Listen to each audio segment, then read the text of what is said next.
दोस्तों नमस्कार। मैं आपका साथी आपका दोस्त नरेश अरोड़ा। दोस्तों लगातार मोदी जी ने एक नारा दिया आज अब तक, भ्रष्टाचार मिटाओ, भ्रष्टाचार मिटाओ, भ्रष्टाचार मिटाओ। और मैंने इस पर एक पहले वीडियो बनाया था, भ्रष्टाचार की परिभाषा और उसको कैसे सबके एक ही कानून होना चाहिए भ्रष्टाचार को मिटाने के लिए। तो उसी से श्रेणी में थोड़ा सा और आगे बढ़ते हुए ये आज आपको बताने जा रहा हूं, भ्रष्टाचार कैसे कैसे, या कहें तो केजरीवाल के भ्रष्टाचार वर्सेस मोदी के भ्रष्टाचार। आपको मालूम है लगातार पहले केजरीवाल सरकार ने कांग्रेस सरकार पर भ्रष्टाचार के आरोप लगाए, फिर मोदी सरकार ने लगातार केजरीवाल सरकार पर आरोप भी लगाए और साथ में जेल में भी बंद किया, जैसे आप सबको मालूम ही है। और केजरीवाल सरकार और विपक्षी पार्टी ने लगातार मोदी जी पर भी भ्रष्टाचार के आरोप लगाए। तो मैं आपको सामने दोनों के भ्रष्टाचार के कुछ एग्जाम्पल, कुछ उदाहरण देने जा रहा हूं। तो वीडियो शायद लंबा हो जाएगा, इसलिए मैं एक वीडियो में केजरीवाल जी के ऊपर लगे भ्रष्टाचार के आरोप और उन्होंने उसके ऊपर क्या कार्रवाई की वो लाने जा रहा हूं, और अगले वीडियो में मैं लाऊंगा मोदी जी के ऊपर भ्रष्टाचार के आरोप और उन्होंने उस पर कैसे अपना रिएक्शन दिया, क्या क्या कार्रवाई की। तो आइए शुरू करते हैं आज का वीडियो, केजरीवाल के ऊपर भ्रष्टाचार के आरोप और उनके ऊपर कार्रवाई। दोस्तों आपको याद होगा सबसे पहले जब केजरीवाल जी की सरकार बनी 2015 में, तो उनके सबसे पहले एमएलए संदीप कुमार, जो कि सुल्तानपुर माजरा से विधायक बने, पेशे से एक वकील थे, उनको खबर मिली राशन कार्ड बनाने के बदले में वो महिलाओं से सेक्स की डिमांड कर रहा था।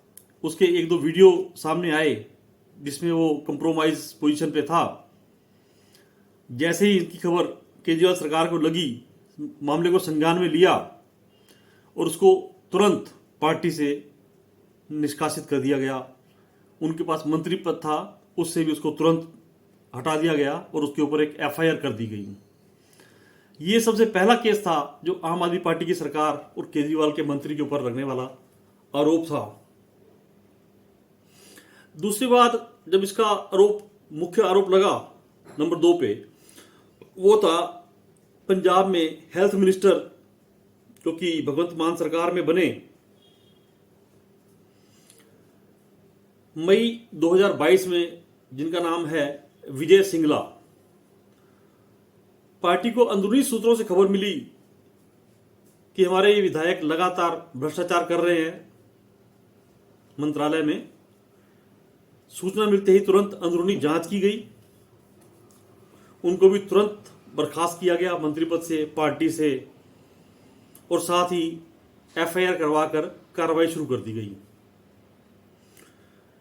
फिर आते हैं अगस्त 2021 में, जैसा कि केजरीवाल जी ने वादा किया था कि दिल्ली में नई बसें लाएंगे, लो फ्लोर बसें, ताकि जनता को बहुत ही सुविधा रहे, बसों को, जनता को चढ़ने में पब्लिक ट्रांसपोर्ट बढ़ेगा, जिससे दूसरा ट्रांसपोर्ट के साधन कारें इत्यादि कम होंगे और उससे पोल्यूशन का भी फर्क पड़ेगा।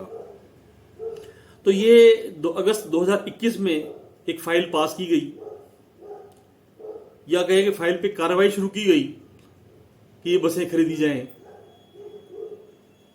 लेकिन बीजेपी शासित सरकार या बीजेपी के विधायकों और एलजी के द्वारा इसके ऊपर लगाए भ्रष्टाचार कई आरोप कि बसों की खरीद में घोटाला हो रहा है, तो उन बसों की खरीद ही रोक दी गई, जो कि उनके पास रोकने का हक नहीं था। उसके बावजूद इस फाइल को लगातार भ्रष्टाचार के नाम पर रोक के रखा गया। सीबीआई ने जांच भी की, हालांकि इसकी रिपोर्ट आज तक किसी के सामने नहीं आई अगस्त 2021 के बाद से। और इसमें देखा जाए तो कोई टेंडर भी नहीं हुआ था कोई, और पैसे का भी कोई लेन देन नहीं हुआ। उसके बावजूद इन्होंने अंदरूनी तौर पर सीबीआई से जांच भी करवाई और आज तक उस रिपोर्ट को सार्वजनिक नहीं किया कि उसमें कितना भ्रष्टाचार का मामला पाया गया, कितना नहीं मामला पाया गया। इसका मतलब ये मान सकते हैं कि आज तक उसमें भ्रष्टाचार का उनको कोई सबूत 1 रुपए का भी नहीं मिला। और अंततः पिछले साल दोबारा से बसों की खरीद शुरू की गई। इसके बाद हम आते हैं स्कूलों के ऊपर। केजरीवाल सरकार ने वादा किया था कि दिल्ली में 1000 नए स्कूल बनाएंगे सत्ता में आने के बाद, लेकिन जमीन डीडीए के अंडर थी और जमीन देने से जब मना कर दिया गया भाजपा सरकार के मंत्रियों द्वारा, केंद्र शासित और हमारे माननीय एलजी के द्वारा, तो इन्होंने उसका नया रास्ता निकाला कि पुराने स्कूलों को ही अच्छे बढ़िया ढंग से बनाया जाए और उनमें कमरों की संख्या बढ़ा दी जाए। इसके अंदर उन्होंने लगभग 22,000 नए कमरे बनाए। स्कूल तो बनाए ही और बहुत ही बेहतरीन स्कूल बनाए, प्राइवेट से भी अधिक सुंदर और अच्छे स्कूल बनाए, अधिक सहूलियत दी। तो इनको फिर आरोप आया, बीजेपी के विधायकों द्वारा लगाया गया कि एक एक कमरा 25-25 लाख की लागत से बनाया गया है, जो कि बहुत ज्यादा है और उसमें बहुत ही भयंकर भ्रष्टाचार हुआ है। इसकी भी रिपोर्ट सीबीआई को की गई एलजी के द्वारा, इसकी भी जांच हुई, लेकिन एफआईआर इसमें भी कोई नहीं हुई। और जब जांच की गई तो जितने अंदरूनी सबूत, अंदरूनी जानकारी मिली है, कहीं भी इनको भ्रष्टाचार का 1 रुपए का भी सबूत नहीं मिला। क्योंकि लागत जो भी थी, जिसने भी देखा उनको तारीफ की कि हर कमरे में कंप्यूटर, और उसकी लागत वाकई में उतनी थी कि उतना वर्थ थी जो भी लागत सामने थी। लेकिन जब इसकी कोई जांच रिपोर्ट सामने नहीं आई तो सीधा सीधा मतलब यही निकाला जा सकता है कि इसमें भी भाजपा सरकार को भ्रष्टाचार के आरोप ढूंढने में, भ्रष्टाचार के सबूत ढूंढने में पूरी तरह असफलता हाथ लगी, पूरी तरह फेल हुए ये लोग। फिर अगला जो केस आया हमारा लगभग 2023 के अंदर, 23 तक, ये 11 अक्टूबर 2023 की एक रिपोर्ट है जिसके अनुसार भाजपा के नेताओं ने आम आदमी पार्टी के विधायकों पर लगभग 170 केस किए। और वो ऐसे अनाप शनाप केस थे कि 140 केसों में तो हाई कोर्ट ने तुरंत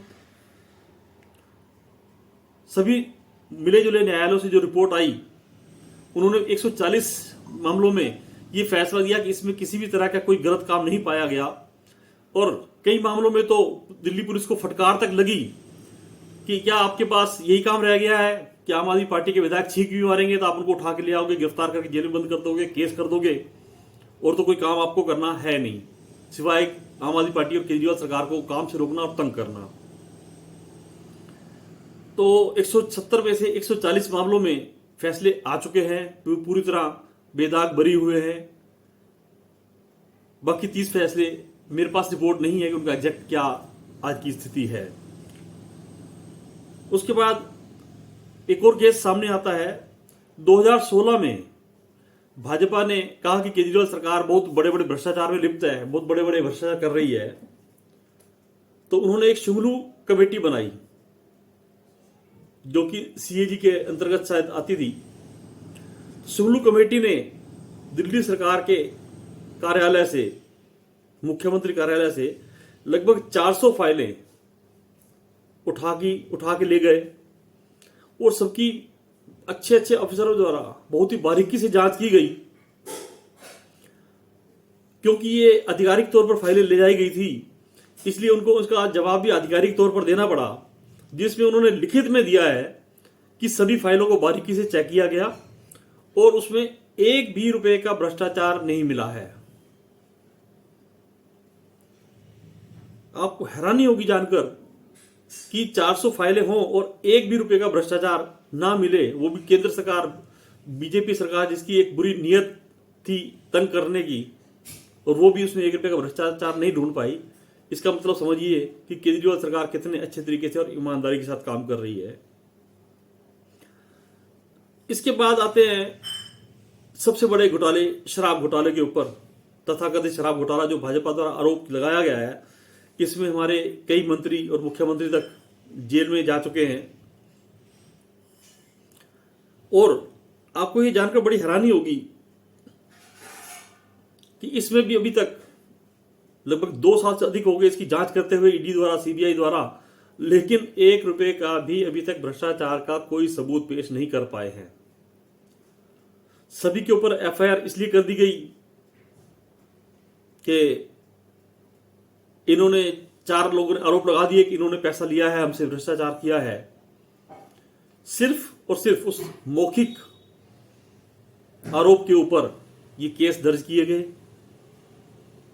जिसमें मनीष सिसोदिया जी, अरविंद केजरीवाल जी, संजय सिंह जी और दूसरे कई छोटे नेता भी गिरफ्तार किए गए ईडी के द्वारा, और उनको खूब परेशान किया गया। जबरदस्ती उनको डराकर धमकाकर इनका नाम लिखवाया गया उसके अंदर, जबकि जिन्होंने आरोप लगाया है उन्होंने भी शुरू की 4, 5, 6 रिपोर्ट में केजरीवाल जी और इनके किसी भी आदमी का हाथ होने से इनकार किया था, लेकिन उनको डरा धमकाकर आखिरकार इनके नेताओं के नाम मनीष सिसोदिया जी, संजय सिंह और अरविंद केजरीवाल जी का नाम लिखवाने में सफल हुए।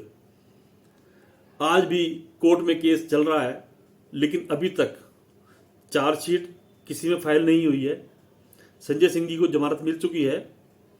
अब ये इसकी डिटेल मैं पहले भी आपको पिछले वीडियो में बता चुका हूं।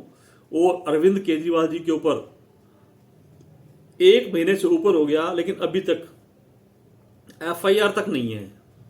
21 मार्च की गिरफ्तारी हुई थी और आज 26 मार्च है, अभी तक एफआईआर तक नहीं है और केजरीवाल जी को जेल में रखा गया है। ये तो केस है केजरीवाल और आम आदमी पार्टी की सरकार के ऊपर। इसमें कुछ अभी न्यायालय में कैसे प्रक्रिया है, जमानत नहीं मिल रही, क्यों नहीं मिल रही, इसके बारे में मैंने पिछले वीडियो में आपको बताया था। और न्यायालय के मामले में मैं बहुत ज़्यादा टिप्पणी करना उचित नहीं समझता, लेकिन अपने विचार मैंने फिर भी उस वीडियो में रखे हैं, क्योंकि देश के स्वतंत्र नागरिक हैं, तो हम अपने विचार चाहे हमें विपक्ष में देने हो या पक्ष में देने हो, रखने के लिए हम स्वतंत्र हैं, तो अपनी बात तो रख सकते हैं। इन सब चीजों से क्या निष्कर्ष निकला? जो केस भ्रष्टाचार के अंतर्गत आते थे या किसी भी तरह से गलत कामों के अंतर्गत आते थे, जिनमें 2 प्रमुख केस आपके सामने आए। पहला सुल्तानपुर माजरा दिल्ली का संदीप कुमार का केस, उसके ऊपर तुरंत कार्रवाई हुई और उसे सस्पेंड किया गया। और इसकी शिकायत और जांच, मुख्य जो प्राइमरी जांच थी, वो किसी बीजेपी के नेता ने नहीं दी, वो स्वयं स्व मोटो जिसको बोलते हैं, अपने आप उसका संज्ञान लेते हुए केजरीवाल सरकार ने कार्रवाई की थी। दूसरा केस पंजाब का आया, विजय सिंगला का, वहां भी किसी बीजेपी वाले ने या किसी कांग्रेस वाले ने या किसी और ने वो आरोप नहीं लगाए थे। मान सरकार को खबर मिली, उन्होंने अपने लेवल पर अंदरूनी जांच करवाई और तुरंत उसको ना सिर्फ एफआईआर की बल्कि उसको पार्टी से भी सस्पेंड कर दिया, और उनके ऊपर केस आज भी चल रहे हैं। उसके बाद जितने केस मैंने आपको बताए, उसमें किसी में भी कोई सबूत आज तक नहीं मिला है भ्रष्टाचार का दिल्ली सरकार के ऊपर।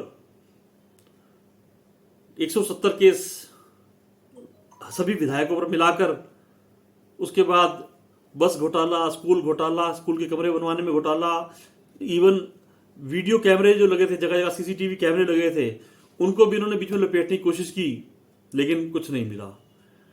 इन सब को देखते हुए क्या आपको नहीं लगता कि ये जो जितने आरोप लगाए जा रहे हैं, ये सिर्फ और सिर्फ एक साजिश के तहत केजरीवाल सरकार और आम आदमी पार्टी को बदनाम करने के लिए लगाए जा रहे हैं? क्योंकि भ्रष्टाचार, ये तो कभी नहीं कह सकते कि हमारी पार्टी में 1000 500 आदमी है, 100-200 आदमी है तो भ्रष्टाचार कोई नहीं कर सकता। ये तो किसी के लिए भी कहना असंभव है। लेकिन इतना तो कह ही सकते हैं कि जो भी भ्रष्टाचार में पकड़ा गया उसके ऊपर तुरंत कार्रवाई हुई, पार्टी से निकाला गया और सस्पेंड किया गया।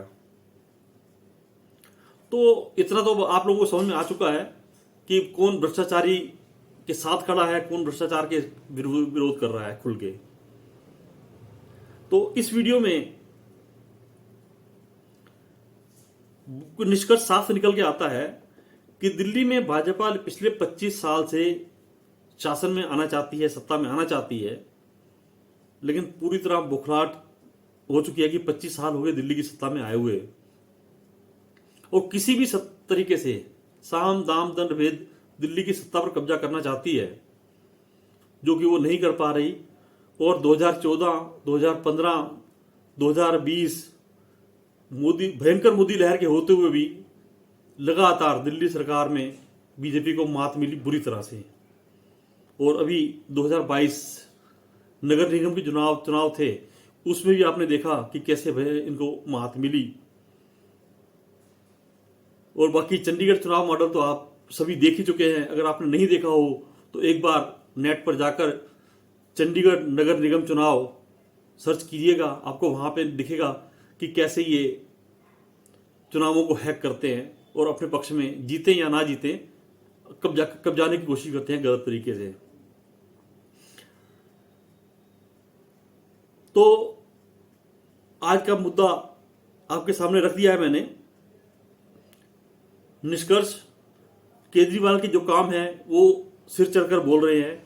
मोदी सरकार बिना काम किए एक ही मकसद से तंग कर रही है केजरीवाल जी को कि किसी तरीके से ये मुद्दों से भटके, जनता इनको नापसंद करे और अगली बार बीजेपी सरकार, या कहें तो बीजेपी सरकार भी अब भाजपा नाम की कोई पार्टी बची नहीं है, तो मोदी नाम की पार्टी बची है। तो मैं इसको भाजपा सरकार ना कहकर आगे से मोदी सरकार ही बोलूंगा। बुरी तरह परेशान हैं कि किस तरीके से दिल्ली सरकार को हटाया जाए, इसको बदनाम किया जाए। तो बड़ा मकसद साफ है, दिल्ली सरकार और आम आदमी पार्टी की केजरीवाल सरकार भ्रष्टाचार में अभी तक एक भी सबूत, इतनी सारी जांच, इतनी सारी केसेस होने के बाद भी नहीं हुए। लेकिन वहीं दूसरी तरफ मोदी सरकार है जिसके ऊपर आरोप तो बहुत सारे लग रहे हैं और वो खुलेआम दिख रहा है कि भ्रष्टाचार है, लेकिन ना तो उनकी जांच करवा रहे हैं, ना उन पर कोई कार्रवाई कर रहे हैं, बल्कि उसके उलट या तो भ्रष्टाचारियों को अपनी पार्टी में शामिल कर रहे हैं और या उनको चुनावी चंदा लेकर के निपटाया जा रहा है। ये वीडियो लंबा ना हो जाए, इसलिए मोदी सरकार के भ्रष्टाचार के दाग मैं आपको अपने अगले वीडियो में बताऊंगा। और किसी को डिटेल में कोई भी जानकारी चाहिए हो तो आप कमेंट्स में जाकर अपने विचार रखें, अपने सवाल रखें, तो मैं उनका भी सवाल का जवाब देने की कोशिश करूंगा। अगर आपको मेरे वीडियो पसंद आते हैं, अगर आपको मेरे लगता है कि मेरे वीडियो बहुत तार्किक है, क्योंकि मेरी कोशिश होती है बिना तर्क के, बिना मुद्दों के बात नहीं करता, तो आपसे निवेदन जरूर करूंगा कि आप एक सच्चे देशभक्त की तरह मेरे विचारों को सुनिए। मानना जरूरी नहीं है, लेकिन अपने विचारों पे, अपने तर्क की कसौटी पे उसको परखिए और खूब सख्ती से परखिए। और अगर आपको लगे कि मैं निष्पक्षता से, सही तरीके से अपनी बात को आगे रख रहा हूं, तो आपसे निवेदन करूंगा कि आप मेरे इस वीडियो को और YouTube चैनल को लाइक करें, सब्सक्राइब करें और बेल आइकन का बटन भी दबा दें, ताकि जैसे ही अगला मेरा वीडियो आएगा वो आप तक पहुंच सके, जो कि मोदी सरकार के भ्रष्टाचार के दाग के ऊपर है। तो उम्मीद है आपका प्यार सबका मिलता रहेगा, आपका साथ भी लगातार मिलता रहेगा। मैं आपका साथी, आपका दोस्त नरेश अरोड़ा, नमस्कार।